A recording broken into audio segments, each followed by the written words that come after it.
नमस्कार, इन खबर में आपका स्वागत है। मैं विद्याशंकर तिवारी हूं। पीएमसी बैंक घोटाले में अपना 90 लाख रुपए गंवा चुके या फंसा चुके संजय गुलाटी ने मौत को गले लगा लिया। संजय गुलाटी जैसे न जाने कितने लोग हैं जो इस ऊहापोह में है कि उनका पैसा मिलेगा या उनको भी यही रास्ता अख्तियार करना पड़ेगा। बिल्कुल नहीं, हार मानने की कतई ज़रूरत नहीं है। और ऐसे लोग जिनके पैसा इस तरह से फंस गया है, थोड़ा सा धैर्य रखने की ज़रूरत है, क्योंकि उनकी आवाज़ सरकार के कानों तक थोड़ी सी ही सही पहुंची है।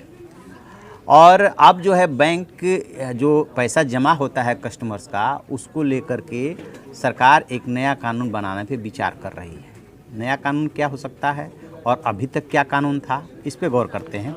दरअसल होता क्या है कि अभी तक चाहे आप प्राइवेट बैंक में या सरकारी बैंक में अपने बचत खाते में या और किसी एफडी में किसी भी तरह से पैसा जमा करते हैं और वो बैंक डूब जाता है या दिवालिया हो जाता है, तो सिर्फ आपके 1 लाख की गारंटी रहती है। इसको यूँ भी समझ सकते हैं कि आपने 10 लाख रुपया जमा किया और वो बैंक डूब गया तो सिर्फ आपको 1 लाख ही वापस मिलेगा, 9 लाख की कोई गारंटी नहीं होती है। और इसको बोलते हैं फाइनेंशियल रिजोल्यूशन डिपॉजिटरी इंश्योरेंस। ये इंश्योरेंस होता है, उसी इंश्योरेंस के तहत वो आपको 1 लाख रुपया मिलता है। लेकिन अब जबकि एक के बाद एक कई बैंक घोटाले सामने आए हैं और लोग सुसाइड कर रहे हैं और अपनी आवाज़ उन्होंने संबंधित प्राधिकारियों और सरकार तक पहुंचाया, उसके बाद से सरकार इस बात पे विचार करने लगी है क्या इस संबंधित कानून में संशोधन किया जा सकता है। खुद वित्त मंत्री जो निर्मला सीतारमण हैं, उन्होंने इस बात को कहा है कि सरकार जमा पे गारंटी की सीमा को 1 लाख रुपए से बढ़ाने पे विचार कर सकती है। और अब खबर ये आ रही है कि इस शीतकालीन सत्र में संसद में इसको लेकर के एक बिल लाया जा सकता है और उसमें FRDI यानी कि वही जो कानून है जिसमें इंश्योरेंस किया जाता है आपके पैसे का, उसकी सीमा 1 लाख से बढ़ा करके 10 लाख तक की जा सकती है।